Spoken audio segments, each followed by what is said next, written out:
विद्यार्थी मित्र नमस्कार. काल आपण फायनल अकाउंटचा जो चॅप्टर पाहिलेला आहे तर त्यावरती जे आपले सगळे सॉल्व केलेले प्रॉब्लेम्स आहेत सर्वांनी ते प्रॉब्लेम सॉल्व करा.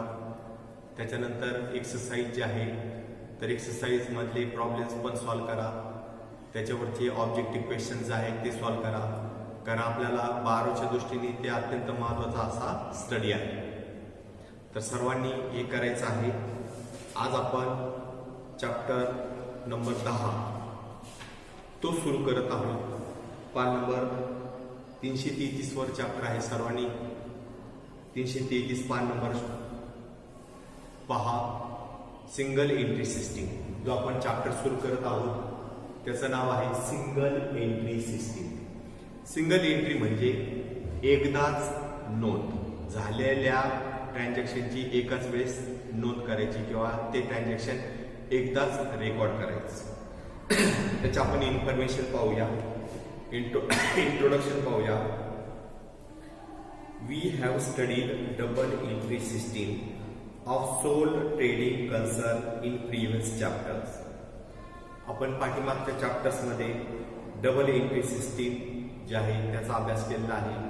त्यानंतर सोल्ड ट्रेडिंग कन्सर्न्स जे आहेत त्यांची डबल एंट्री सिस्टीमने ते कसे हिशोब लिहितात ते आपण पाहिलेलं आहे. नाव in this chapter we are going to learn single entry system of sole trading concern only. या चॅप्टरमध्ये सिंगल एंट्री सिस्टीमचा अभ्यास आपण करणार आहोत आणि सोल्ड ट्रेडर कन्सर्न म्हणजे एकल व्यापारी संघटना त्याचा कशा पद्धतीने वापर करते ते आपण पाहणार आहोत. In ancient time, there was no scientific method of recording business transactions.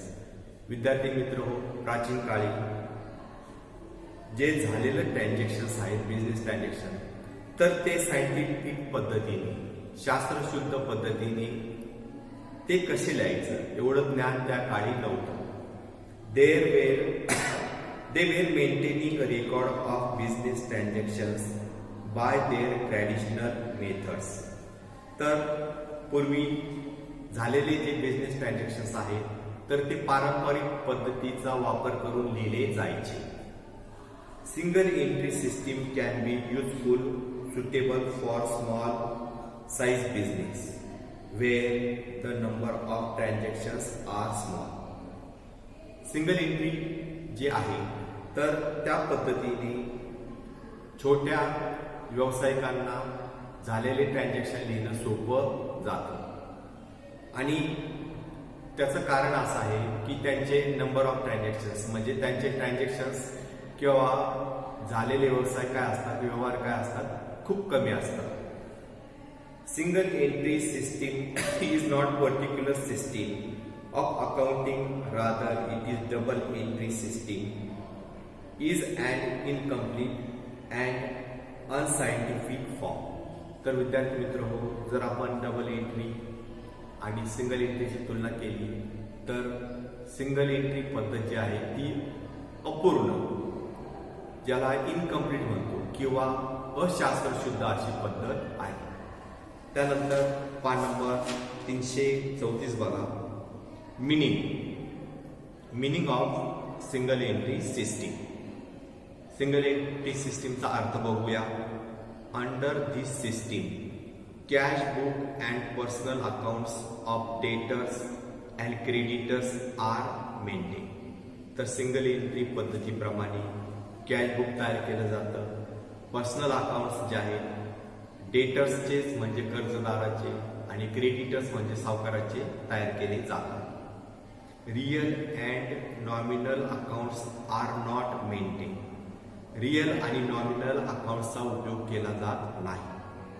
Single entry system has no proper set of rules to be followed.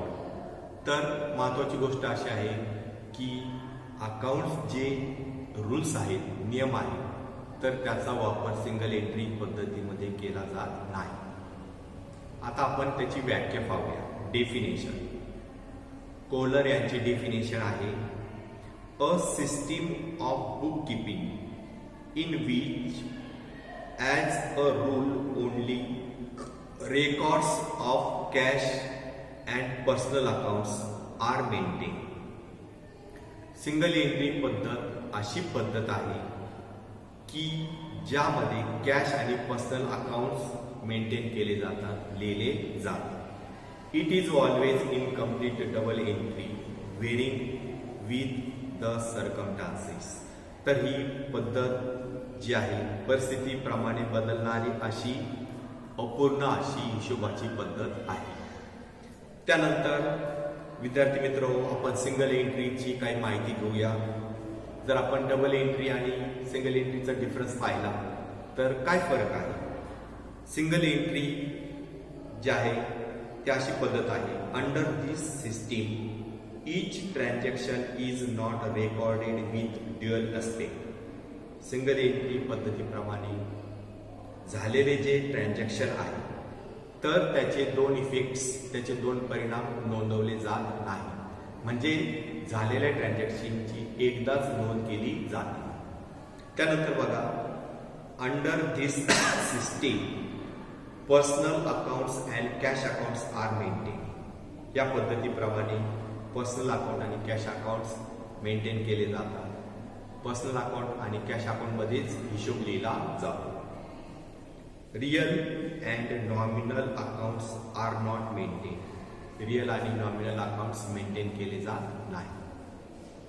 Under this system trial balance can not be prepared because of incomplete information of accounting. या पद्धतीप्रमाणे अकाउंटिंगची माहिती अपूर्ण असते, त्याच्यामुळे trial balance तयार केला जात नाही.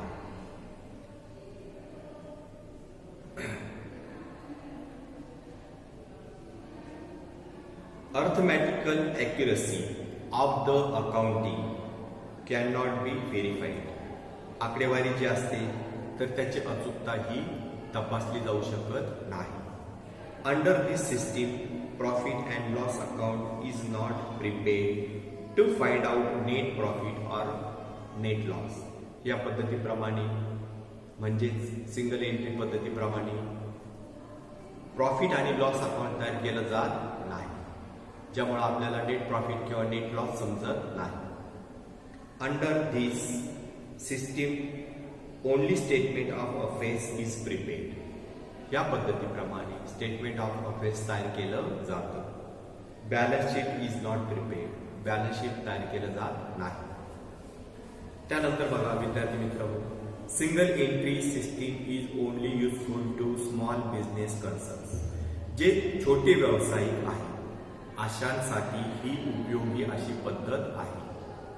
Single entry system does not follow any accounting rules. ही पद्धत कुठलेही हिशोबाचे रूल्स, रेग्युलेशन्स, नियम फॉलो करत नाही, वापरत नाही. The government authorities do not consider this system as authentic. तर गव्हर्नमेंट जे अथॉरिटीज आहेत, अधिकारी आहेत, तर त्यांना जर आपल्याला काही माहिती द्यायची असेल तर ह्या माहितीवर सिंगल एंट्रीच्या पद्धतीप्रमाणे लिहिलेल्या हिशोबावर ते विश्वास ठेवत नाही. Single entry system is less expensive because time and labour involved is लेस.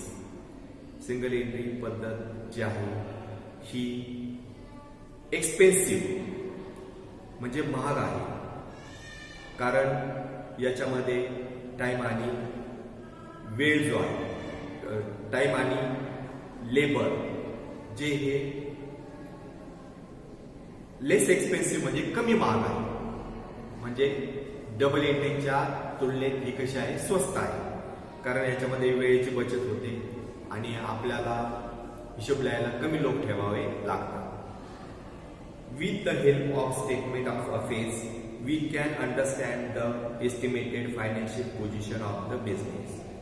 आपला अंदाजित आर्थिक परिस्थिती आपल्या बिझनेसची, स्मॉल स्केल इंडस्ट्रीजची कशी असेल, तर स्टेटमेंट ऑफ अफेअर्समुळे आपल्याला ते समजण्यासाठी मदत होते. त्यानंतर विद्यार्थी मित्र हो, प्रिपरेशन ऑफ ओपनिंग आणि क्लोजिंग स्टेटमेंट ऑफ ऑफिस त्याची माहिती घेऊया.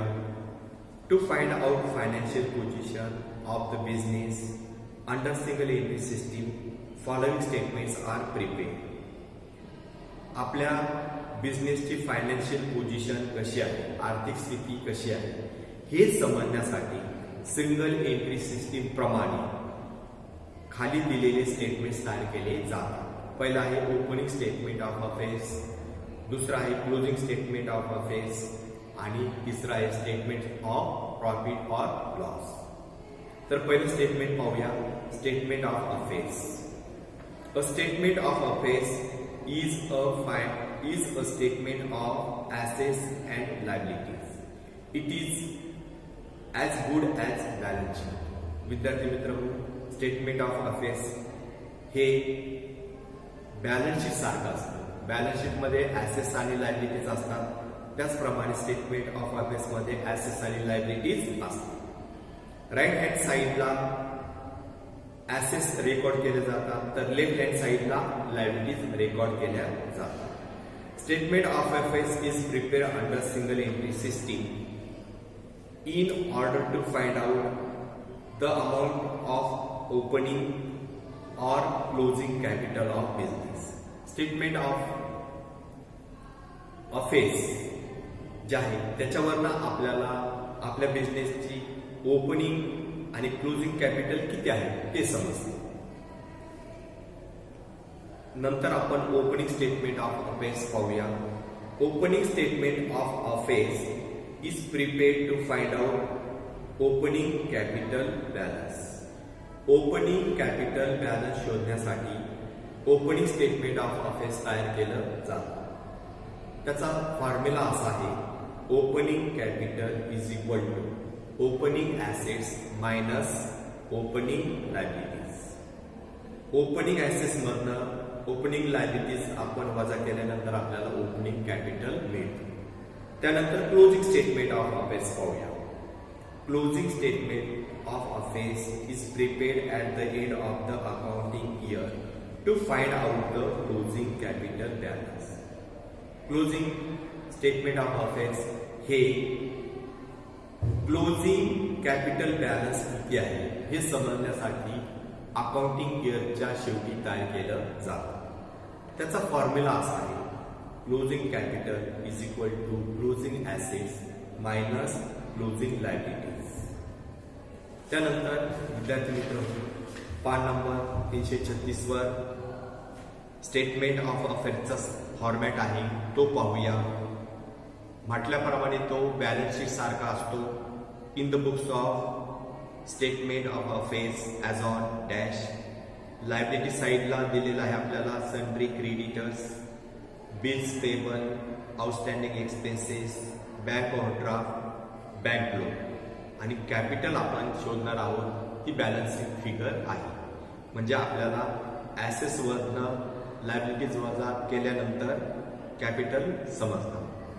ऍसेट्स साईडला दिलेलं आहे बघा, plant and machinery, furniture and fixture, building, investment, sundry debtors, bills receivable, prepaid expenses, cash in hand, cash at bank. तर अशा पद्धतीने हे स्टेटमेंट दिलेलं आहे. आपण जे आज माहिती पाहिलेली आहे, इंट्रोडक्शन आहे, मिनिंग आहे, डेफिनेशन आहे, सिंगल एंट्रीची जी आपण माहिती घेतली ती, स्टेटमेंट ऑफ अफेअर्समध्ये ओपनिंग, क्लोजिंग आणि नंतर स्टेटमेंट ऑफ अफेअर्स याचं स्पेसिमेन हे सर्व आपण घेऊन घेऊ. त्याचा स्टडी आपल्याला 12वी सुद्धा उपयुक्त असा आहे. थँक्यू.